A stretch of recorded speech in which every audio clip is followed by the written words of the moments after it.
buenos días a todos. Mi nombre es Esther Vicente y estamos en un nuevo podcast sobre un tema que seguramente os va a sorprender a muchos, ya que hablamos de enfermedades como la artritis, la espondiloartritis, y cuando hablamos de estas enfermedades casi siempre nos centramos en el dolor que provocan o en la inflamación articular, pero estas enfermedades también pueden afectar a la vista. Y de ahí que nosotros hagamos hoy este podcast muy interesante con dos invitados, porque desde Conartritis hemos desplegado una campaña que se llama Ojo, Salud Ocular, una salud también muy importante a tener en cuenta. Y es que las personas con artritis reumatoide, artritis psoriásica, artritis idiopática juvenil o esta palabra ya sabéis que me cuesta, espondiloartritis, no es fácil, pues queremos sensibilizar y brindar una información útil que contribuya a mejorar su salud, la salud de todas estas enfermedades, ¿no? Y para eso pues contamos con una persona que nos va a ayudar y nos va a despejar todas las dudas relacionadas con la salud ocular. Él es el doctor Julio José González. Buenos días. Buenos días, Esther. Oftalmólogo del Hospital Ramón y Cajal y vocal de la Sociedad Española de Inflamación Ocular. No podríamos acudir a una mejor persona para que nos despejara hoy todas las dudas relacionadas pues, con los ojos, ¿no? Con la vista y con algo tan importante. Julio, antes de nada nos gustaría que nos ayudara a poner en contexto por qué la artritis o la espondiloartritis pueden afectar a la vista. Muy bien, las espondiloartritis y las artritis al final son enfermedades autoinmunes sistémicas. ¿Qué quiere decir esto? Son enfermedades en las que nuestro propio sistema inmune está atacando a partes de nuestro organismo. Partes del organismo pueden ser las articulaciones, que es lo más llamativo en las artritis, pero se pueden ver afectadas también partes del ojo, como es la uvea, el iris, la coroides, o también las glándulas lagrimales y en producirse el ojo seco. Por eso que en estas enfermedades en las que hay una autoinmunidad en contexto sistémico se puede afectar también la visión. Uh-huh. Y habla de varias partes del ojo. ¿Cuál sería la más frecuente? Es decir, la afección más frecuente, donde más ataca, digamos, esta autoinmunidad.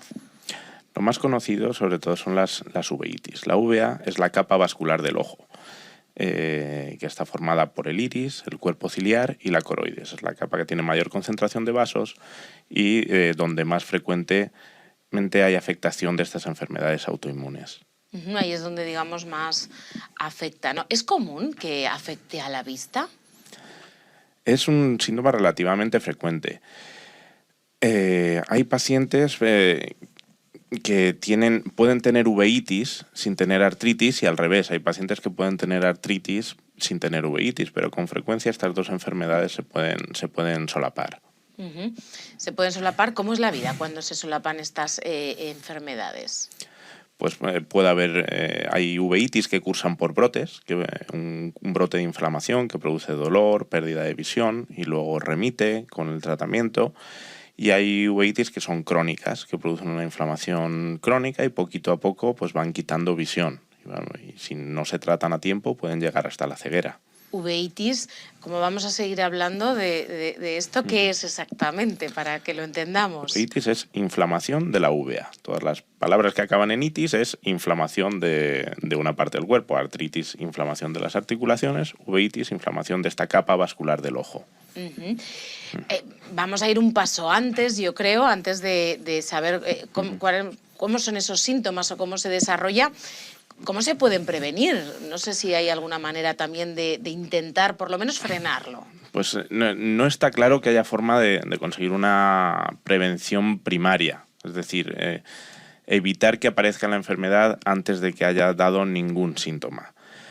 Podemos hablar de prevención secundaria, cuando un paciente que ya ha tenido uveitis, ponemos un tratamiento para evitar nuevos brotes de uveitis. Y eso lo hacemos con frecuencia en pacientes con enfermedades reumáticas, enfermedades inflamatorias. Y luego podemos hablar también del cribado, que es muy importante sobre todo en pacientes con artritis idiopática juvenil. Estos niños a veces pueden presentar inflamación en los ojos que no da síntomas hasta que ya tienen secuelas difíciles de tratar.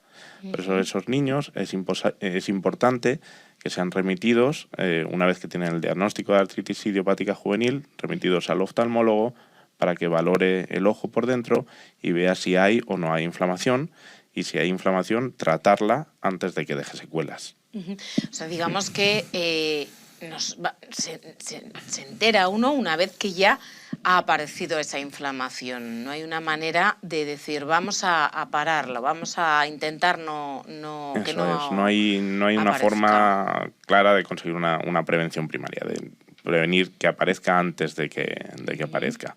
Porque es verdad que hay muchos pacientes que pueden tener enfermedades reumáticas, enfermedades autoinmunes y no desarrollar nunca uveitis. No podemos saber de antemano qué pacientes van a desarrollarla y qué pacientes no.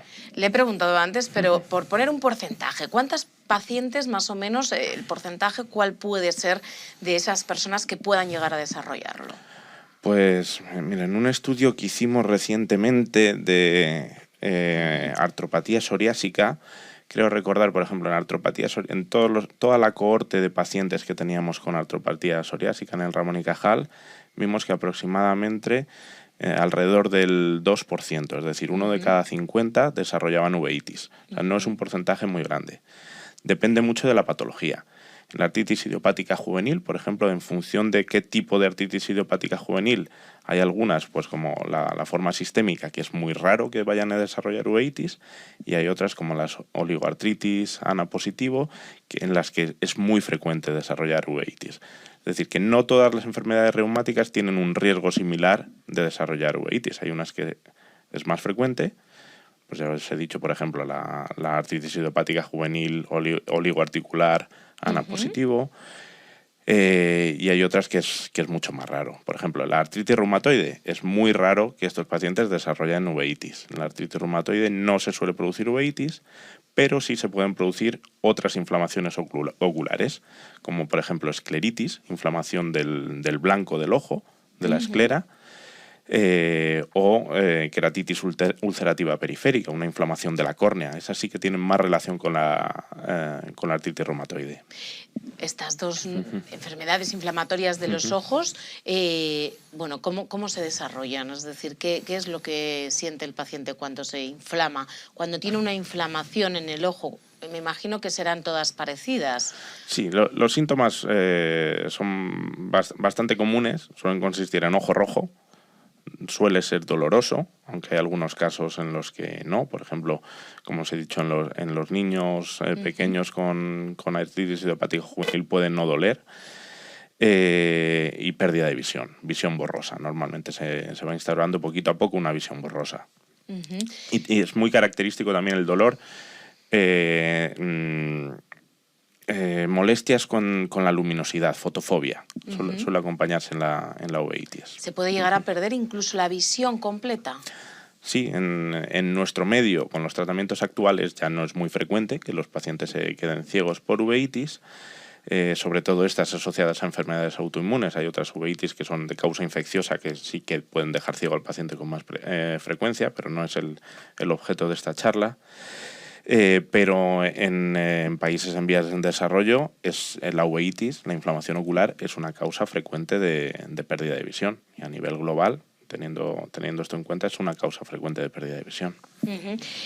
¿Cuál sería, digamos, nos hemos vuelto a ir al final, ¿no?, del proceso, que sería la pérdida de visión, pero vamos a ponernos en la parte anterior, en la más positiva, ¿no? Hemos dicho que no se puede prevenir, pero ¿cuál sería, digamos, para poder tener ese tratamiento adecuado y no llegar a tener consecuencias mayores, cuál sería el primer síntoma que alertaría a una persona con alguna enfermedad reumática, pues que pueda llegar a tener también esa enfermedad ocular? ¿Dónde hay que poner, digamos, la alarma? Nos levantamos un día con ojo rojo, doloroso, fotofobia. Sí sería conveniente que nos vea un oftalmólogo para descartar que pueda haber una uveitis, sobre todo teniendo en cuenta que tenemos este contexto de enfermedad autoinmune sistémica. Ojo rojo, Lo digo porque cualquier persona ahora mismo que nos esté escuchando, ¿no? Dice, me pica un poco el ojo, me voy corriendo al oftalmólogo, no sé si es ojo rojo... Y dolor franco, Ajá. porque es la causa más común de ojo rojo y esa sensación de picor, como comentas, es el ojo seco. El ojo seco no es tan grave, pero puede estar también asociado a enfermedades autoinmunes. Sobre todo hay una enfermedad que se llama el síndrome seco, síndrome de Sjögren, que puede ser primario, puede ser una enfermedad primaria que nuestro sistema inmune está atacando a las glándulas lagrimales o las glándulas salivares, o puede ser secundario, es decir, asociado a otra enfermedad autoinmune, con frecuencia artritis reumatoide o lupus eritematoso sistémico. Esta enfermedad autoinmune produce también ojo seco, que puede ser más grave del ojo seco normal, ¿no? Todas las personas a lo largo de la vida, normalmente cuando vamos cumpliendo años, el ojo se va resecando.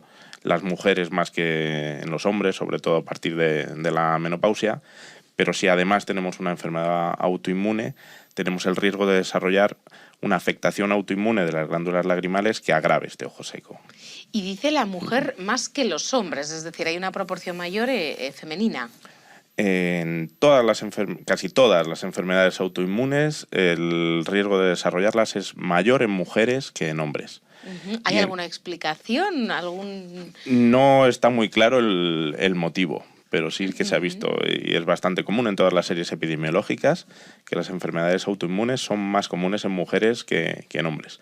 Y el ojo seco normal también es más común en mujeres que en hombres. Y no sabemos si es porque tiene también cierto carácter autoinmune o por otros motivos, pero también es más prevalente en mujeres. Voy a hacer una pregunta que quizá el propio nombre lo indique, ¿no? Pero por si acaso alguien está en casa preguntándose, el ojo seco. Bueno, pero ¿qué es esta enfermedad? ¿Qué es el ojo seco? ¿Qué síntomas tiene?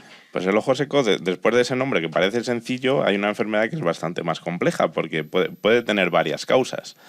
Hay un ojo seco evaporativo, que quizás sea el más común, que es el que se produce, por ejemplo, cuando estamos leyendo durante mucho tiempo, viendo pantallas, el ojo parpadea menos de lo normal y se evapora la lágrima y se daña la superficie ocular.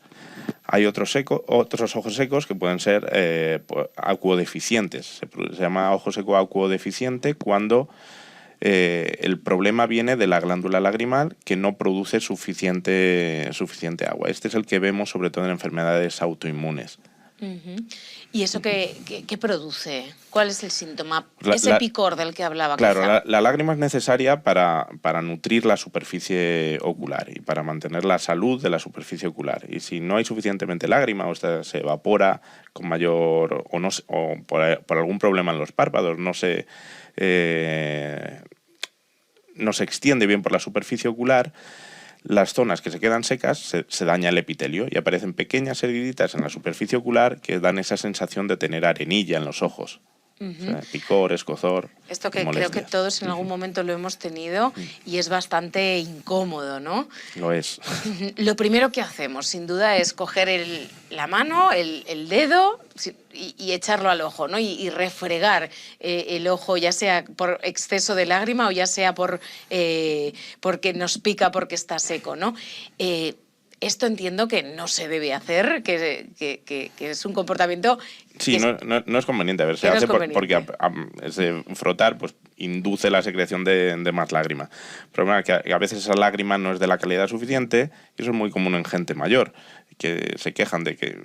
pero ¿cómo voy a tener el ojo seco si me lagrimea mucho? Y eso es porque la lágrima no es de buena calidad y se produce esa... ¿Hay calidad incluso en las lágrimas? Sí, porque depende mucho de la composición lipídica, de la composición de mucinas, no es solamente agua la lágrima, tiene varios componentes. Bueno, esto es interesante porque yo creo que nadie o muy pocas personas sabemos qué se compone una lágrima, ¿no? Cuando pintamos una lágrima, pues hacemos así como una gotita gota, de agua. Pues una gotita de agua. ¿Qué hay dentro de esa lágrima? Pues hay muchos componentes. Hay agua, por supuesto, hay sales minerales, pero sobre todo hay también mucina, moco, y hay lípidos. Y los lípidos es lo que va a producir una cobertura que impide que la lágrima se evapore con facilidad. Porque si no, la lágrima tiene mucha superficie de exposición y se evaporaría muy rápido. Por eso es conveniente que cuando tenemos esa sensación de picor, en lugar de frotarnos los ojos, utilizar lágrimas artificiales. Lágrimas artificiales que es importante que no contengan conservantes, porque el uso de conservantes a largo plazo va a dañar también y va a producir inflamación de la superficie ocular. Y nada, pues nuestro farmacéutico pues nos puede recomendar cuáles son las mejores. Vamos a ir... nuestro oftalmólogo.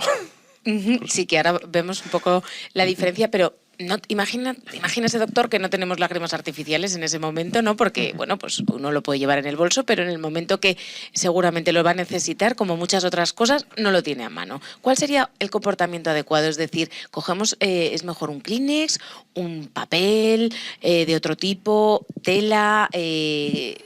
en un momento de emergencia, nos llora el ojo, nos pica el ojo, ¿qué debemos hacer? Si es por lagrimeo, sí que se puede coger una gasita limpia, un cleaner limpio y apoyarlo sobre la superficie sin hacer demasiada presión. Si nos raspamos, si nos frotamos, eso pues tiene diversos problemas. Uno, que nos podemos dañar directamente por la fricción la superficie ocular y producir más daño que bien. Y luego, por otro lado, se ha visto también que el frotarse en exceso los ojos puede producir problemas estructurales en la córnea, incluso inducir astigmatismos irregulares que luego no se tratan bien ni siquiera con gafas. Son problemas como el queratocono o las ectasias corneales. Se ha visto que tienen mucho que ver con frotarse los ojos. Son problemas que pueden llevar, si no se tratan a tiempo, incluso el trasplante de córnea. Por eso es importante no frotarse los ojos con asiduidad. Entonces yo creo que este es un consejo que nos va a venir muy bien a todos, especialmente a las personas que tienen enfermedades autoinmunes, pero a cualquiera de nosotros que a la hora de frotarnos el ojo con las manos, a veces incluso pues sin haberlas lavado antes, pues es un comportamiento muy habitual de cualquiera, ¿no? Vamos a pensarlo dos veces y mejor coger un Kleenex, coger un papel limpio y hacerlo. Y las lágrimas artificiales, lo que decía. Que eso... Para las molestias lo que más va a aliviar al final es el uso de lágrimas artificiales. Que se compra en la farmacia y no tiene mayor, ¿no? Decía antes, y además me ha parecido un tema muy interesante, la composición de la lágrima, ¿no?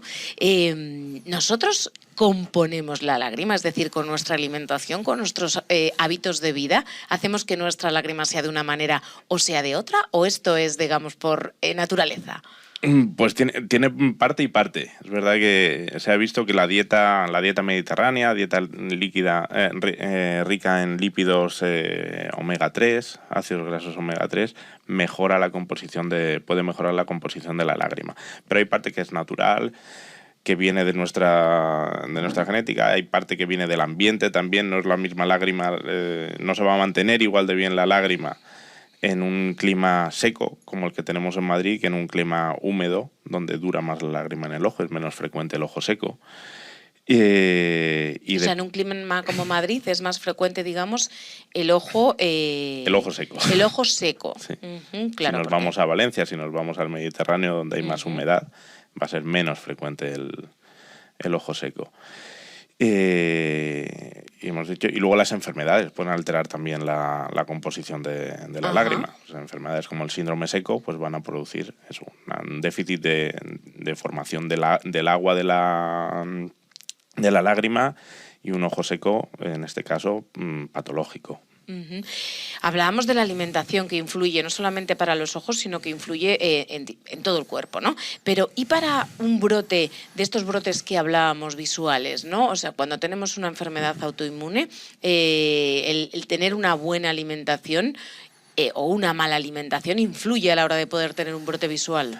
Pues eso no está claro. Basándonos en evidencia científica, no está claro que la alimentación tenga que ver con los brotes. Sin embargo, cada vez hay más evidencia que la flora intestinal sí que tiene mucho que ver con las enfermedades autoinmunes. Y se ha visto que cambios en la flora intestinal pueden actuar como desencadenante para brotes de autoinmunidad en estas enfermedades como las espondiloartropatías, por ejemplo. Es decir, es una reacción en cadena. Uno se alimenta mejor, entiendo que le afecta mejor, ¿no?, a cada parte de su cuerpo y de esa manera pues también a los ojos, sí, claro.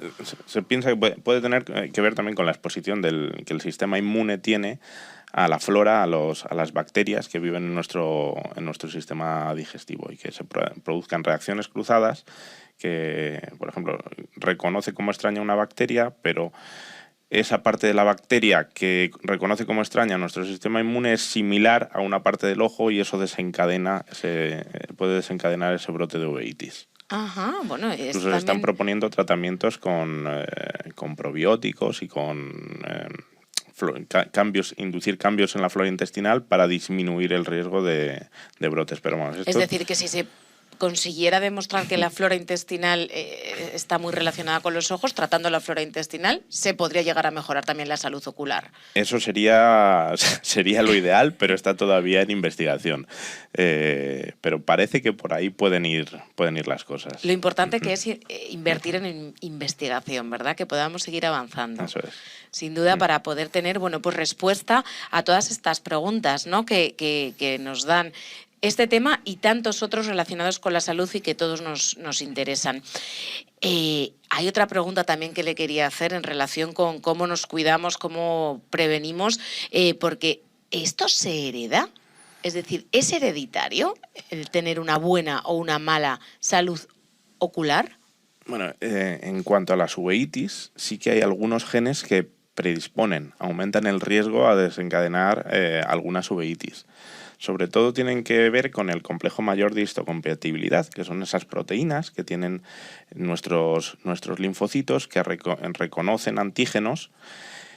Y se ha visto que hay algunas variantes en esas proteínas, algunos haplotipos, que aumentan el riesgo de uveitis. Por ejemplo, el HLA-B27 es uno de estos haplotipos que tiene que ver mucho con las uveitis anteriores, pero tiene que ver también con las espondiloartropatías, tiene que ver con la artropatía psoriásica, con la artritis reactiva y con la enfermedad inflamatoria intestinal. O sea que hay genes que tienen mucha relación con la autoinmunidad. Hay otros, por ejemplo, que son muy específicos de algunas uveitis. Por ejemplo, el HLA-A29. Ahí ya se ha pasado, de específico, porque eso pocos lo vamos a entender. Pero entiendo, bueno, que estos son cromosomas, ¿no? O partes de... A ver, los genes son la información que heredamos de nuestros padres, que tienen nuestras células para fabricar las proteínas. Las proteínas, digamos que son las partes de las células que intervienen pues, en distintos procesos, tanto metabólicos como de reconocimiento de antígenos, en este caso, por ejemplo. Si yo heredo de mi padre ese HLA-B27, va a ser más probable que yo a lo largo de mi vida desarrolle una enfermedad autoinmune. Y si desarrollo, en vez del B27 en el complejo mayor de histocompatibilidad, el HLA-A29, pues va a ser más probable que desarrolle otra enfermedad autoinmune como es la coriorretinitis en perdigonada. Es decir, que en función de lo que heredemos es más probable que desarrollemos unas enfermedades u otras. Y en el caso de heredar una enfermedad ocular, ¿cuál sería, digamos, la proporción que se podría tener a la hora de... El riesgo asociado a estos genes. O sea, el heredar uno de estos genes no implica que se vaya a desarrollar la enfermedad, pero aumenta el riesgo de desarrollarla. Por ejemplo, el HLA-B27, pues hasta el 7% de la población sana lo tiene y no tiene por qué desarrollar ninguna enfermedad autoinmune. Pero hay unas enfermedades autoinmunes, como las que he mencionado previamente, que se desarrollan con mucha mayor frecuencia. A lo mejor aumenta el riesgo pues 100 veces, ¿no? Esta cifra la estoy diciendo, me la estoy inventando, ¿no? No la toméis como algo científico, pero aumenta mucho el riesgo el desarrollarlo, ¿vale? Ajá. Dentro de lo que sería una enfermedad autoinmune, una enfermedad reumática, los medicamentos biológicos, ¿no? Los inmunosupresores, ¿acelerarían o podrían acelerar o provocar estas afecciones oculares? Se ha visto que hay uno en concreto, un tratamiento biológico que es el etanercept, que se utiliza para el tratamiento de las espondiloartropatías, que sí que aumentaba el riesgo de desarrollar uveitis. Sin embargo, otros tratamientos biológicos contra la misma diana, que es el TNF, se llaman anti-TNF, como el infliximab o el adalimumab, se ha visto que disminuyen el riesgo de brotes de uveitis. Es decir, que pacientes con espondilitis y uveitis que necesiten un tratamiento biológico, se les puede recomendar unos tratamientos que van bien para las dos cosas. Les van a mejorar la artritis y les van a disminuir el riesgo de uveitis. Esto es muy interesante porque entiendo que esta información muchas veces no se tiene, no la tiene el paciente con artritis, ¿no? Y dice, bueno, pues el medicamento que me estoy tomando, pues ¿dónde me puede llegar a afectar, ¿no? Entonces, es una información sin duda bastante interesante. Y quería hablarle también de los corticoides, ¿no? Porque al final también es una de las primeras medicaciones que se da, ¿no? Para todos los corticoides.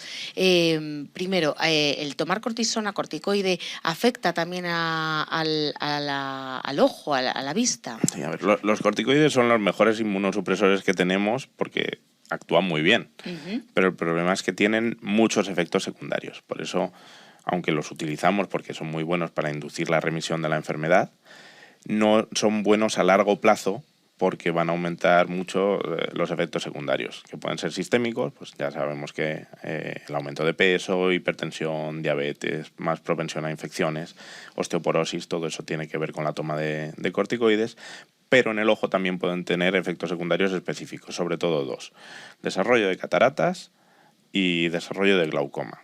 Esos son los riesgos principales de los corticoides en el ojo, y por eso cuando un paciente necesita un tratamiento inmunosupresor a largo plazo, aunque empecemos con corticoides, luego intentamos lo antes posible cambiar a otro fármaco, que un inmunosupresor clásico o uno de los biológicos que hemos hablado anteriormente, nos van a permitir usar una menor dosis de corticoides y tener un mejor perfil de seguridad.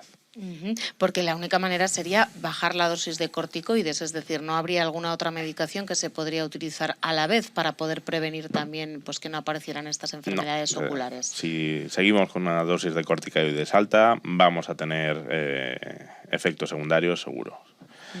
Se ha visto que dosis más bajas, pues por debajo de 7,5 miligramos de prednisona al día, son dosis que parecen medianamente seguras, pero si tenemos que tomar una dosis mayor de corticoides, es mejor asociar un fármaco ahorrador. La miopía, ¿no?, o el astigmatismo, que son dos enfermedades oculares que son muy comunes, ¿se suelen acelerar cuando uno tiene una enfermedad reumática? No, la miopía y el astigmatismo no me gusta llamarlo enfermedades porque no son verdaderamente enfermedades, son variantes de la normalidad. Vale. Son defectos refractivos y en principio no tienen que ver con los brotes de inflamación ocular. Sin embargo, si estamos en tratamiento con corticoides sobre todo y notamos que nos empieza a crecer la miopía, eso puede ser un signo de que están progresando las cataratas. Uno de los signos más precoces en el desarrollo de las cataratas es esa miopización. O sea que, ojo, si estamos con corticoides y se empieza a miopizar la vista, a lo mejor es que están empezando a aparecer cataratas.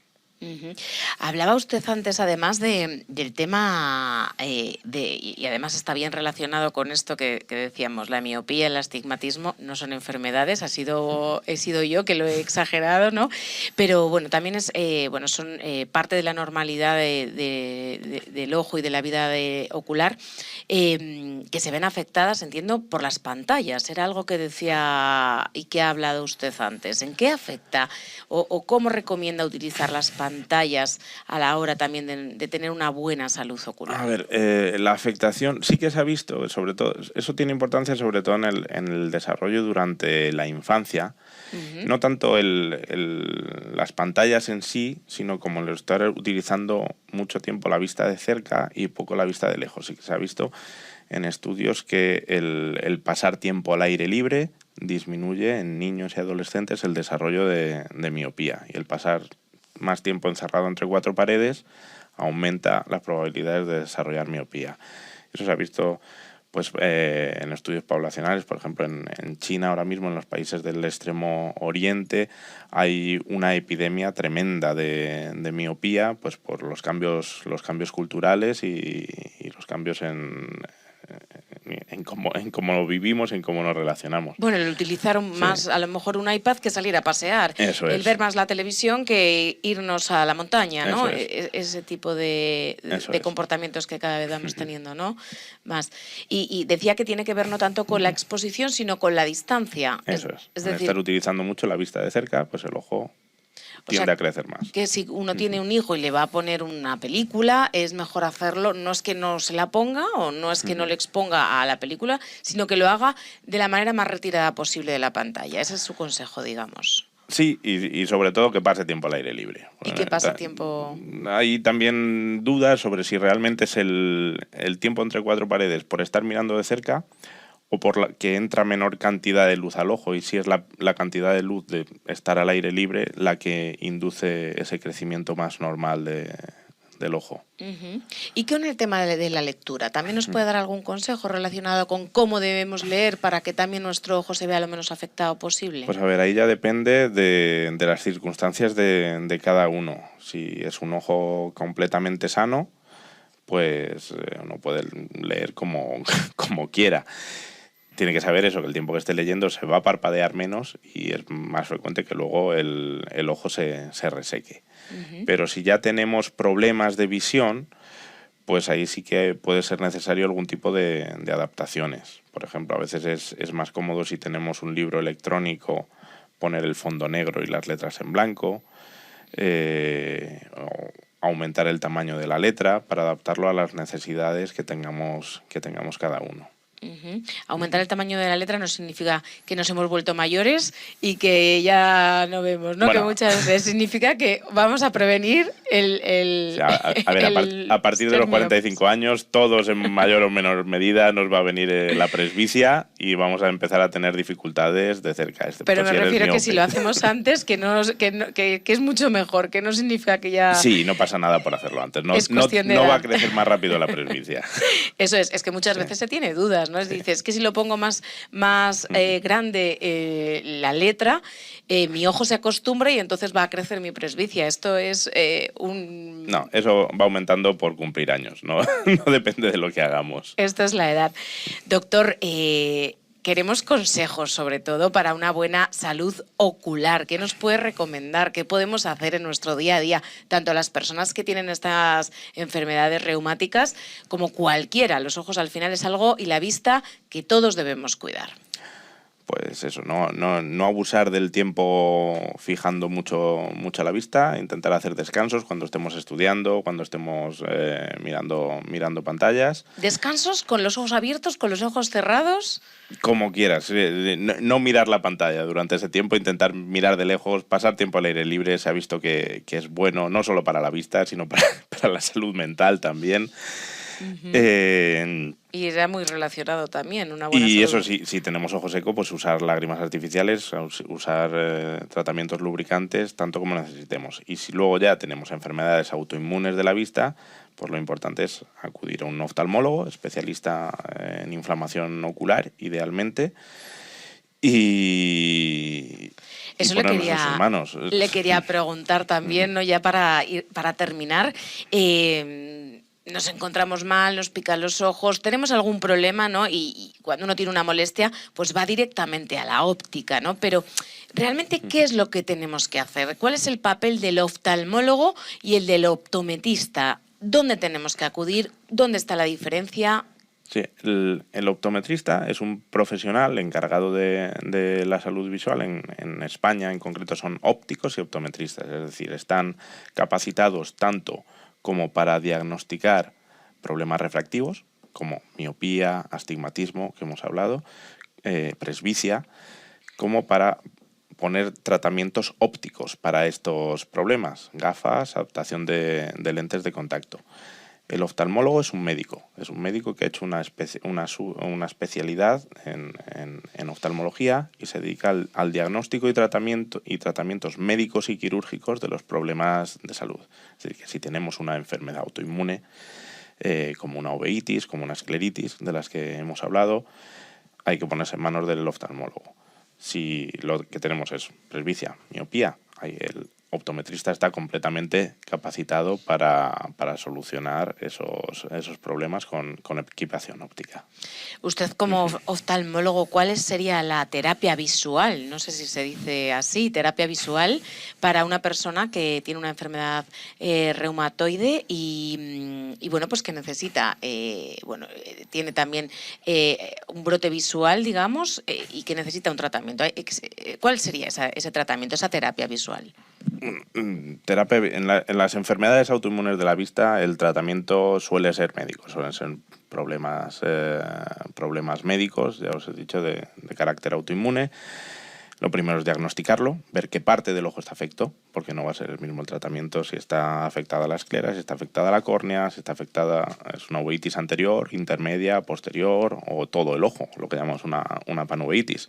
Y en función del diagnóstico, pues se hace un tratamiento lo más específico posible. A veces los tratamientos son simplemente con gotas de antiinflamatorios, y a veces necesitan tratamientos sistémicos. Pueden ser también tratamientos locales con corticoides inyectados, y luego tratamientos sistémicos desde los corticoides, inmunosupresores clásicos o fármacos biológicos. Tenemos un gran arsenal a nuestra disposición que nos permite, en la mayor parte de los casos, controlar esa inflamación y evitar que se desarrollen secuelas. Sin duda es una gran noticia. Creo que hemos abordado todos los temas. No sé si hay algo más, doctor, que quiera añadir en relación con la salud ocular. Nada, simplemente recordar que cuando tenemos una enfermedad autoinmune, los pacientes recuerden que puede haber afectación autoinmune de los ojos, que en caso de dolor, pérdida de visión, deben acudir a un oftalmólogo, y que en algunos casos, como los niños con AIJ, incluso deben acudir al oftalmólogo antes de que se desarrolle ningún síntoma, porque a veces, si esperamos a que se instauren los síntomas, puede ser demasiado tarde y ya tener secuelas difíciles de tratar.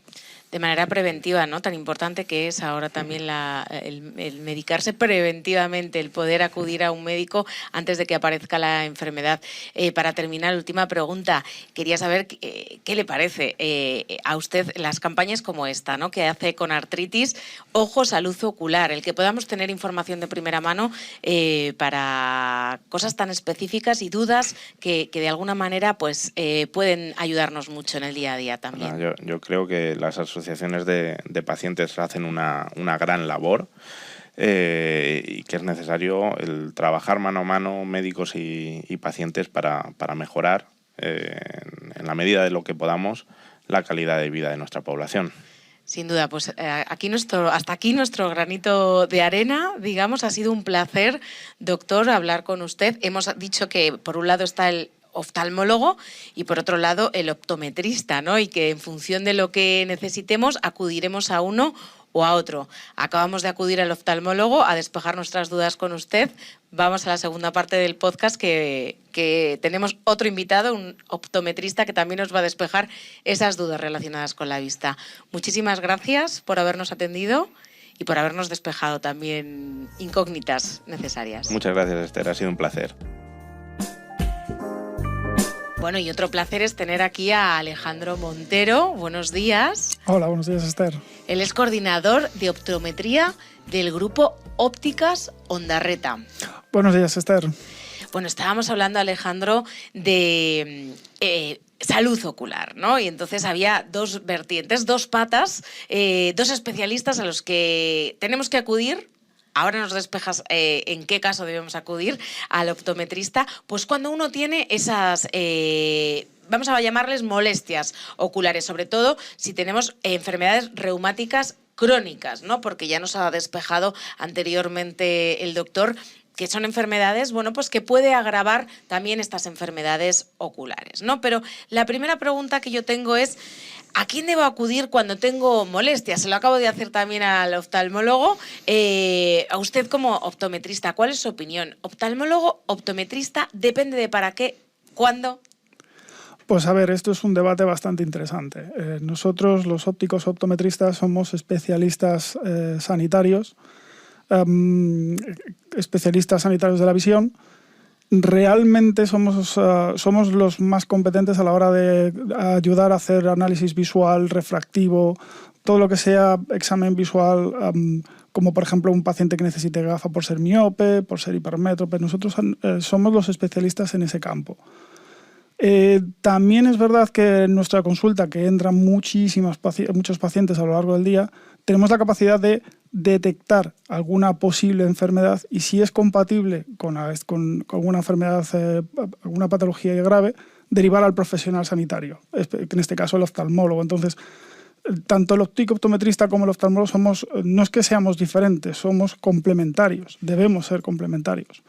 Puesto que de lo que nosotros seamos capaces de percibir, debemos derivar en caso de que sea algo grave, patológico y necesario, o tratar, porque si es un problema visual, pues porque un paciente que simplemente no ve bien, pues podemos ayudar con nuestros sistemas visuales. Sistemas visuales, entiendo que son gafas o lentillas. Gafas, lentes de contacto, ejercicios en caso de tener algún ojo vago, niños un poco especiales. Ahora hay una vertiente, he oído antes la conversación que has tenido con el oftalmólogo con el tema de la miopía.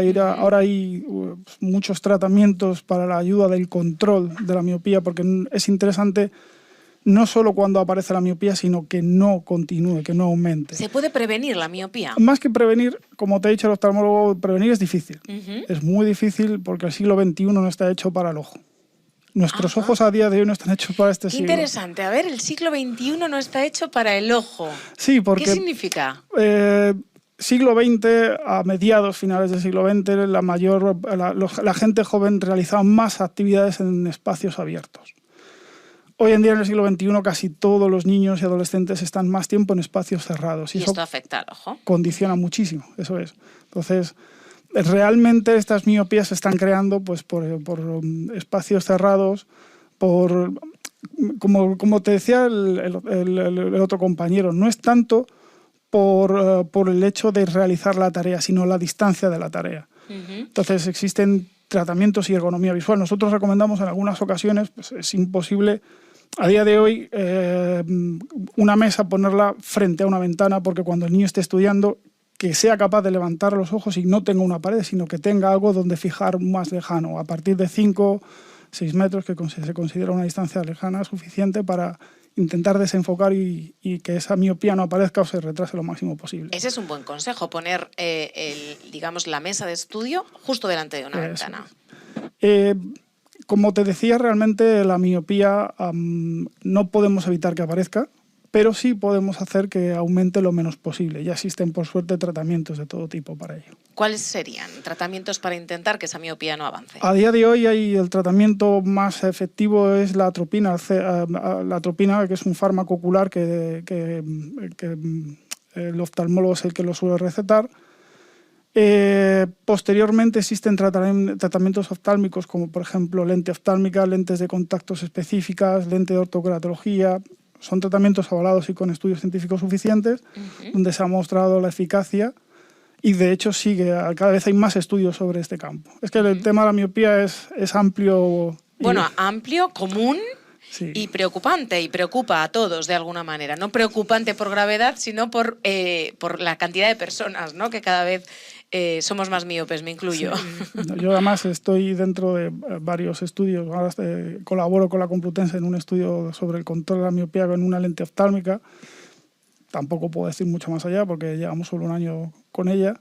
Pero vamos, a día de hoy es lo que más se está investigando sobre cómo controlar el aumento de la miopía. Se está investigando, es decir, se está invirtiendo y se está trabajando para que se controle la miopía. Eso es. Esto también es importante. Hablábamos de entrar en una óptica, ¿no? Algo que seguramente habremos hecho todos en algún momento de nuestra vida y si no, lo vamos a hacer, ¿no? Lo primero que hace un oftalmólogo, un optometrista, cuando viene una persona que tiene alguna molestia ocular. Hablaba de análisis o exámenes. ¿En qué consisten esos análisis? Pues realmente a partir desde lo más simple, como es una anamnesis, hacer preguntas al paciente, qué tipo de molestia, cómo te duele, si es dolor o simplemente es borrosidad. Posteriormente un examen refractivo es importantísimo, ver si hay pérdida o no de visión. Un examen del polo anterior y del polo posterior es conveniente. El polo anterior es córnea, el polo posterior es retina. Se puede hacer desde una óptica, desde oftalmoscopios para el polo posterior. Tenemos retinógrafos, tenemos OCTs incluso en algunas ópticas. Tenemos la suerte de tener OCTs. ¿OCTs qué es? Un OCT es una especie de escáner, tampoco se puede decir así. ¿Escáner qué hace? Para ver las capas de la retina por detrás. Es más común en uso oftalmológico, pero ya tenemos hay ópticas donde tenemos este tipo de instrumentos donde podemos ayudarnos para ver si es algo patológico y, por lo tanto, por supuesto, derivar lo antes posible al especialista, que es el oftalmólogo, o si no hay nada que aparentemente pueda ser patológico y simplemente es un paciente que tiene problemas de visión y ayudarles con un sistema visual que puede ser desde una gafa, una lente de contacto. O sea que desde una óptica ya se puede llegar a ver un poquito más allá, ¿no? Nunca mejor dicho. Claro, nos gustaría que fueran más ópticas, porque es verdad que aquí en España todavía estamos ahí España somos ópticos optometristas. La palabra optometrista somos desde el año 1992. Somos muy jóvenes. Llevamos muy pocos años siendo optometristas, comparado con los países anglosajones, por ejemplo. Yo recuerdo cuando estuve en Estados Unidos, en el Illinois College of Optometry, si no recuerdo mal, creo que son optometristas desde 1872. O sea, ¿Y por qué hemos tardado tanto en España en ser optometristas? Bueno, porque siempre ha sido el oftalmólogo el especialista en la visión. Posteriormente nació la rama de óptica, que está más derivada a lentes, compensación en lentes, el tema de la luz. Y posteriormente nació óptica optometría, entonces en el 92, donde ya desarrollamos más funciones. ¿Cuántas ópticas optometristas hay en España? En teoría, todos los ópticos optometristas que se diplomen o se gradúen, bueno, a día de hoy ya se gradúan, son ópticos optometristas. Es decir, que en cualquier óptica se podría llegar incluso a saber si uno tiene una enfermedad un poquito... He dicho enfermedad. Sí. He dicho enfermedad otra vez y ya me ha corregido el doctor y me ha dicho, no son enfermedades, son errores visuales. Errores visuales. Bueno, es decir, que ya en una óptica, en cualquier óptica que entremos, podemos llegar a saber qué tipo de error visual tenemos, si tenemos que ir a un oftalmólogo o si se puede corregir con una gafa. Eso es. Bueno, esto también es interesante. Y cuando decíamos que hacen ustedes estos análisis, ¿no?, en las ópticas optometristas, ¿cuáles son los más comunes? ¿Cuáles son los errores visuales más comunes que se encuentran? Lo más común en España, por suerte o por desgracia, presbicia. ¿Por qué? Porque España es dentro de la campanada de Gauss de población, es una población más envejecida. Significa que a partir de los 40 todos empezamos a tener un poquito de vista cansado, presbicia, y hombre, pues por estadística la presbicia va a ser tal vez uno de los errores más comunes. En enfermedades crónicas reumáticas, ¿cuál sería, digamos, el error visual más común? Es independiente, puede ser cualquiera de ellos. Puede ser cualquiera. Imagino que para personas más mayores, pues la presbicia siempre estará en ello. Lo digo por si hay algún otro tipo de error visual que se desarrolle o que aumente por tener una enfermedad autoinmune. Lo que produce las enfermedades autoinmunes, que lo ha dicho antes nuestro compañero, es el aumento del ojo seco. Y el ojo seco puede traer muchos problemas, sobre todo a nosotros los optometristas que tenemos que hacer mediciones, porque un ojo seco severo, que además pueda haber algo de inflamación córnea, son refracciones, son graduaciones poco fiables, en el sentido en el que en un momento te puede dar una graduación y pasado unas semanas disminuir o aumentar un 0,25, un 0,50 arriba abajo de la graduación. ¿Una semana? Sí, una semana, 15 días, va a depender de cómo se vaya tratando. Entonces, es importante, por eso decía antes la anamnesis, y preguntar en esa anamnesis que el paciente te diga toda la posible patología que tenga detectada. Pues, obviamente, a partir de ahí, tú ya te haces una idea de todo lo que puedas, de cómo añadir pruebas posteriores para tener un diagnóstico optométrico más completo. Sin duda. Y en ese diagnóstico voy a hacer una pregunta que es súper global, pero pues ¿qué la voy a hacer, no? ¿Cuándo usar gafas y cuándo usar lentillas? Pues lo cierto es que lentes de contacto aquí en España no es todo lo que nos gustaría. Con respecto a Europa, no somos de los países que más usuarios en lentes de contacto tengamos. En Estados Unidos, cuando yo estaba allí, esa pregunta se lo hice a un compañero, un optometrista americano, y me dijo, pues, yo le pregunté, ¿cuál es la edad mínima para usar lentes de contacto? Y me dijo, en el momento que aprenda a ponerse los cordones, puede ponerse unas lentes de contacto. Es decir... Unas gafas. Lentillas. Unas lentillas. Unas lentillas, sí, perdón. Hablamos de lentillas. Realmente va a ser el manejo, el uso y el control de la lentilla, la limpieza y la higiene lo que va a hacer que el paciente pueda usar muchos años toda la vida o no. También existen enfermedades, patologías autoinmunes, por ejemplo, como estamos hablando ahora mismo de esta, en el cual nos condiciona mucho el tipo de lente de contacto en caso de hacer lente de contacto. Gafas, siempre. Al fin y al cabo, la gafa es una prótesis visual. La gafa sirve para ver mejor. ¿Significa eso que si tengo pérdidas de visión necesito una gafa? No. Una pérdida de visión va a depender de cuánto te moleste. Yo se lo digo muchas veces a mis pacientes. Te sale un 0,25 de miopía a un paciente que prácticamente está, pues eso, que no hace absolutamente nada en lejos y está todo el día en cerca. Y te dice, necesito gafa, bueno, ¿te la vas a poner? La pregunta es esa, porque yo no quiero hacerte algo que tú no vayas a usar, porque al fin y al cabo esto es una prótesis. La gafa sirve en ese caso para ver mejor. Si tú no vas a usarla para dejarla en un cajón, no te la voy a hacer. Te he hablado de un miope o puede ser un presbita, que es algo muy común. Empiezas un poquito con la vista cansada, con la presbicia, ya notas que te cuesta un poquito ver de cerca, bueno, vale. Pero eres capaz, sí, te molesta un poco. Entonces, ¿necesitas esa gafa? Es que no me la voy a poner, pues no te la pongas. Va a llegar un día, porque la presbicia es evolutiva. Empieza a los 40, termina a los 60, siempre va más, hagas lo que hagas. Y va a llegar un día en el que por mucho que quieras serás incapaz de ver. Pues ese día te pondremos esa compensación, esa prótesis visual que es una gafa y verás de maravilla. Oye, hablando de necesidad, una curiosidad. Hay gente que acude a la óptica y dice, yo realmente no tengo ningún problema, pero quiero gafas porque no quiero tener ningún problema. O quiero lentes de contacto porque no quiero tener ningún problema visual. ¿Esto es común? No. Algún paciente entra porque quiera llevar gafas por moda. ¿Por moda? Sí. Pero es muy poco frecuente. Es decir, que realmente acudimos cuando tenemos que acudir. Eso es. Cuando uno tiene un problema o cuando empieza a ver mal, empieza a ver borroso, ojo seco, decíamos, demasiada lágrima. Eso es.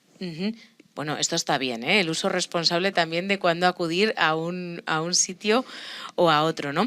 Y hablando sobre todo de las lentillas, ¿no? Uno se las puede llegar a poner, un niño, cuando se ata los zapatos, pero estamos hablando de los 7 años. ¿Los niños con 7 años necesitan lentillas? Si es miope, sí. Ya estamos detectando miopías desde edad muy, muy, muy temprana. ¿Y a qué se debe que las miopías sean tan tempranas? Existen varios factores de riesgo. El primero que hemos comentado es el factor ambiental.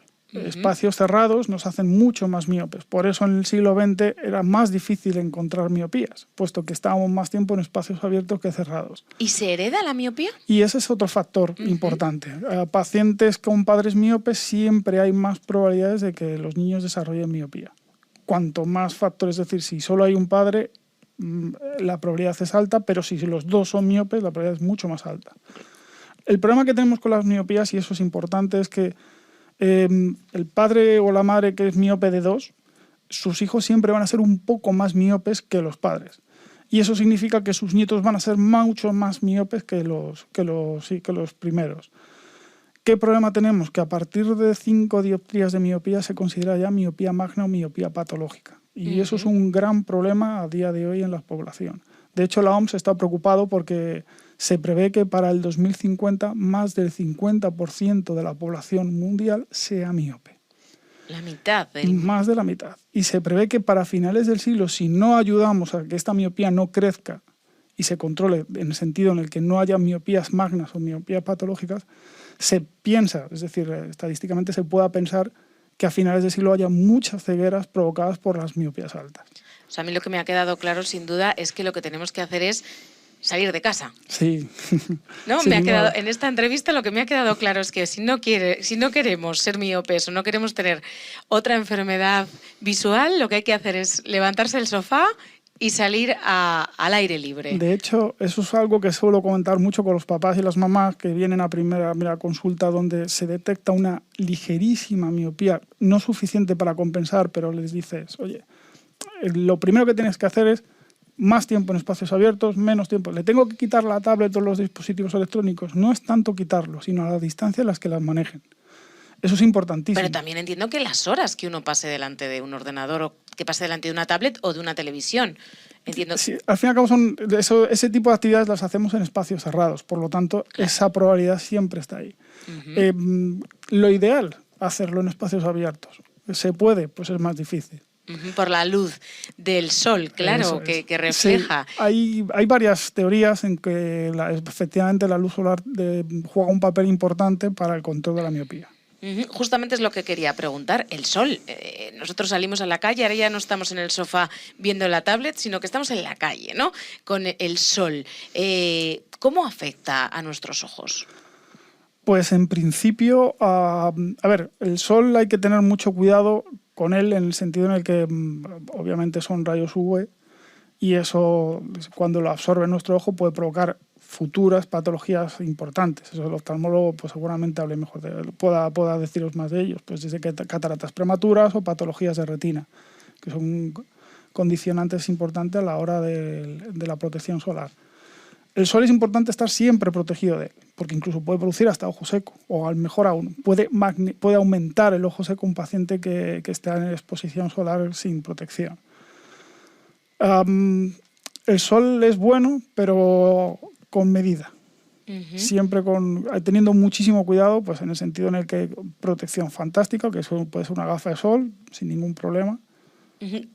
Claro, la gafa de sol. Sí. Al final es la única manera, bueno, no sé si hay más maneras de protegernos el ojo. Cualquier lente oftálmica, desde una gafa blanca ya va con protección de ultravioleta o una gafa de sol, siempre y cuando esté homologada. Obviamente es una forma bastante importante e interesante de protegernos. ¿Y en qué nos tenemos que fijar a la hora de comprar una gafa de sol? A la hora de decir, bueno, pues quiero protegerme.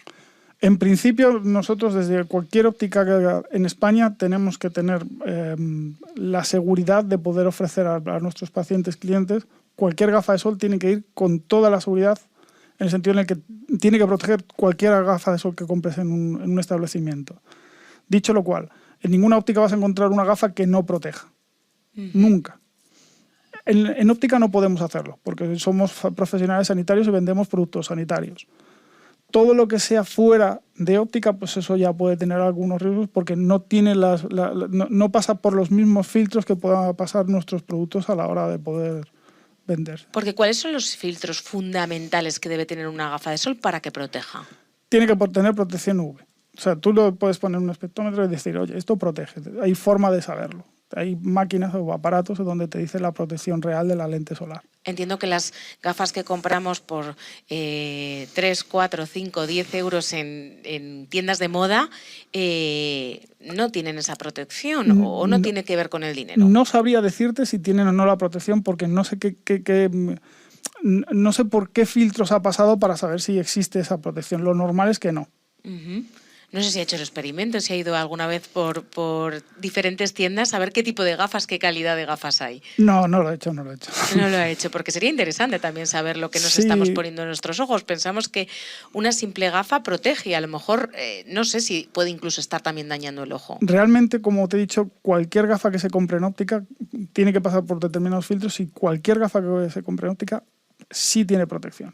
Sea una lente oftálmica blanca porque sea miope. Cuando hablo de lente oftálmica blanca es una gafa de miopía normal y corriente. Eso ya protege con respecto al sol. En el momento que tenga UV, como decía, exacto. Por eso protege. Muchas veces la gente confunde la lente solar, cuanto más oscura sea, más te protege. No tiene nada que ver lo oscura o clara que sea la lente. Simplemente que tenga protección UV. Es diferente. Y volviendo a las enfermedades reumáticas crónicas, ¿algún consejo también relacionado con las gafas de sol o con la protección ocular? En principio, bien lo ha comentado antes el compañero, el oftalmólogo, mucho cuidado cuando estemos trabajando delante de los ordenadores, lágrima artificial es fundamental. Ha dicho algo muy interesante porque yo tengo un compañero oftalmólogo que cuando pasa consulta y encuentra a un paciente con ojo seco, sea de tipo que sea, y insiste el paciente, ¿y qué tengo que hacer? ¿Y qué tengo que hacer? Siempre termina diciendo, tiene dos opciones, o se pone lágrima artificial o se va a vivir a la playa donde la humedad es fantástica y al menos se minimizará el ojo seco. Pues es más caro irse a vivir a la playa, ¿no? Yo siempre, es más barato la lágrima. Siempre termina diciendo, hasta que no le toque el europillón ya sabe lo que tiene que hacer. Por eso, más sencillo, efectivamente. Y ha hablado también, volviendo sobre todo también a las lentillas, ya hemos hablado de las gafas, de la higiene ocular. La higiene ocular entiendo que es primordial. Es importantísimo. Háblenos de cómo debemos cuidar nuestra higiene ocular. Pues en principio, ya se ha comentado en el podcast que Madrid sobre todo es un sitio donde aparece cada vez más ojos secos. Nosotros nos hemos encontrado en consulta que ya no solo adultos, incluso niños y adolescentes aparecen con síndrome de ojo seco. Tiene que ver mucho con dispositivos electrónicos durante mucho tiempo, parpadeo menor. Es decir, cuando estás delante de un dispositivo electrónico o incluso leyendo, pues puede ser un libro, se parpadea menos y eso produce un ojo seco, al menos se puede aumentar el ojo seco. Recomendaciones, pues cada X tiempo mirar hacia afuera, es decir, levantar la cabeza y mirar de lejos y parpadear. Es una forma de mejorar un poquito la calidad de lagrimear más, que es de lo que se trata. Y en caso de existir ya ojo seco, lágrima artificial es fundamental. Sin conservantes es importantísimo porque nuestra calidad de lágrima depende mucho de que exista o no los conservantes a la hora de utilizar lágrima artificial. Y también existen algunas patologías como puedan ser patologías en las pestañas, en donde existen toallitas especiales donde se limpia mejor los párpados. Hay una enfermedad llamada blefaritis seborreica que aparece en el borde de las pestañas, que es como una especie de caspita. Es más frecuente de lo que nos gustaría. ¿Ah, y sí? Eso se trata simplemente pues, con unas toallitas que se compran igual en farmacias, en óptica, en el cual se frota y se mejora por lo menos la higiene palpebral. El maquillaje también, al igual para las mujeres, ¿no? Importantísimo. Antes estaba hablando el otro compañero sobre las glándulas, sobre cómo se produce la lágrima, y el maquillaje es un factor de riesgo importante a la hora de saturar ese tipo de glándulas y por lo tanto que la calidad de nuestra lágrima sea menor. O sea que hay que tener muchísimo cuidado con eso. Con maquillarse y con desmaquillarse. Desmaquillarse bien. Sobre todo, imagino. Efectivamente. ¿Y el cuidado de las lentillas, cómo debe ser para que sea un cuidado adecuado? Pues debe ser especial, puesto que igual aquí en España tenemos poca cultura de contactología, poca cultura de lentes de contacto, y no todos los sitios recomiendan el uso real o el verdadero uso de la lente de contacto. Cuando digo esto es por una sencilla razón, es que primero en horas. A día de hoy ya existen lentes de contacto. Hay varios tipos de lentes de contacto, es que no hemos entrado en este campo. Existen las lentes de contacto blandas y las semirrígidas, que son las duras, las famosas lentes duras. Las lentes de contacto blando hay que tener mucho cuidado con ellas. Son las que más se venden, son las más sencillas de adaptar, son las que al fin y al cabo ese porcentaje que te he dicho antes con respecto a la Unión Europea, lo que más se adapta son lentes de contacto blandas con respecto a las lentes semirrígidas. Las lentes de contacto blando tienen grandes ventajas, como te decía, que son fáciles de adaptar y son muy cómodas, pero se ensucian muchísimo. Dentro de las lentes de contacto blanda pueden existir lentes diarias, que es de un solo uso, te las pones por la mañana y las tiras por la noche. Eso es lo ideal y lo correcto. Muchos pacientes una misma lente la usan varias veces. Eso es un error, porque puede producir muchos problemas. Pues eso es el cuidado de la lente de contacto, una de las cosas que por eso te he dicho que es un poco especial. Las lentes desechables, las mensuales, por ejemplo, igual, hay que limpiarlas todos los días y duran 30 días. Pues un gran problema que tenemos en España con la contactología es que hay pacientes que las estiran 35, 40, 45 días. No es que solo me la he puesto en un mes 7 veces. Ya, pero es que la lente caduca a los 30 días de abrirla, no a las 30 veces que te las pongas. Esto es interesante también, claro, y además es importante tenerlo en cuenta. Los líquidos a la hora de limpiar las lentes de contacto es importantísimo. La calidad de lágrima que tenga para poder elegir un tipo de líquido u otro. Ya os digo, es que esto es un mundo, es bastante más amplio y complejo de explicar, pero es verdad que se resuelve de una forma muy sencilla, que el profesional sanitario, en este caso el óptico optometrista, que es el indicado a la hora de adaptar lentes de contacto, que hagas caso a todo lo que te explica y no hagas caso a tu amigo, a tu compañero que lleva haciendo estas barbaridades y nunca le ha pasado nada. Creo que es más fiable que te fíes de tu óptico optometrista. Sin duda es el mejor consejo que nos puede dar. ¿Cuándo debemos acudir a un óptico optometrista? ¿Cuándo tenemos que ir a la óptica? En el momento que aparezca un problema visual, tengo la sensación de que he perdido visión, desde un niño adolescente a un adulto, pues nosotros somos los profesionales sanitarios debidos que debemos ayudar a corregir este tipo de problemas. ¿Y cada cuánto tiempo debemos ir a revisión? Yo suelo recomendar que no pasen más de 1 o 2 años. Algunos pacientes se los digo, que te revise el año que viene no significa que te vaya a cambiar la gafa, significa que yo voy a hacer un seguimiento de tu visión, porque si apareciera algo que es compatible con una patología o una catarata prematura, pues te voy a derivar al profesional sanitario específico, en este caso el oftalmólogo, que va a ayudarnos al diagnóstico del tratamiento cuando haga falta con la cirugía. Sin duda. Y por volver también a estas enfermedades reumáticas, ¿cuál es la proporción de personas que se ha encontrado con enfermedades reumáticas crónicas que tienen también enfermedades oculares, que tienen problemas oculares? A ver, realmente las enfermedades reumáticas lo que producen son sobre todo síndrome de Sjögren, que es ojo seco severo. Y no va asociado o sea, no hay una relación directa metropías, a problemas visuales. Es decir, puedes tener un ojo seco moderado severo y puede ser miope, puede ser hipermétrope o tener astigmatismo o ser présbita, es totalmente independiente. Es verdad que cada vez nos encontramos en consulta más pacientes con problemas de ojo seco, por enfermedades en este caso autoinmunes o por otro factor. Y lo que nosotros hacemos es recomendar en este caso la lágrima artificial, y si hay además una inflamación o hay algo que alguna enfermedad asociada, pues se deriva al oftalmólogo. Pero no hay una relación directa entre ametropías o errores refractivos con respecto a este tipo de enfermedades. Bueno, pues desde luego muy interesante. Se lo he hecho también antes al compañero oftalmólogo la pregunta, ¿qué le parece a usted este tipo de campañas, ¿no? Ojo, salud ocular, que se pueda hablar de la salud ocular, que es algo que, como bien ha dicho antes, se lo pregunta al primo, al vecino o al que tiene enfrente, pero realmente muchas veces no se acude a un profesional, ¿no?, a despejar estas dudas. Pues a mí este tipo de campañas me parecen fantásticas, creo que son bastante instructivas, nos ayuda o ayudamos, mejor dicho, a la sociedad a que entiendan un poquito el gran problema que puede ser tener un defecto visual desde una patología o simplemente un error refractivo, qué acompaña un error refractivo, porque una miopía, la gente no le da la importancia que pueda tener una miopía. Y a día de hoy ya la OMS está asustado con esto. O sea, bueno, la mitad del mundo, ¿no? Para el 2050. El 50%, efectivamente. Sí. Bueno, pues no sé si hay algo más que quiera añadir. Agradeceros la entrevista y poco más. Todo lo que necesitéis. Yo creo que esta campaña va a ayudar a muchos. Ojo con los ojos, ojos con la salud ocular. Y a mí, Alejandro, me ha quedado, yo de todo lo que habéis dicho, que me ha parecido súper interesante, me quedo con una cosa, y esto es lo que, de verdad, última idea que quiero transmitir, y corrígeme si hay otra más importante que esta, salir a la calle. Fundamental.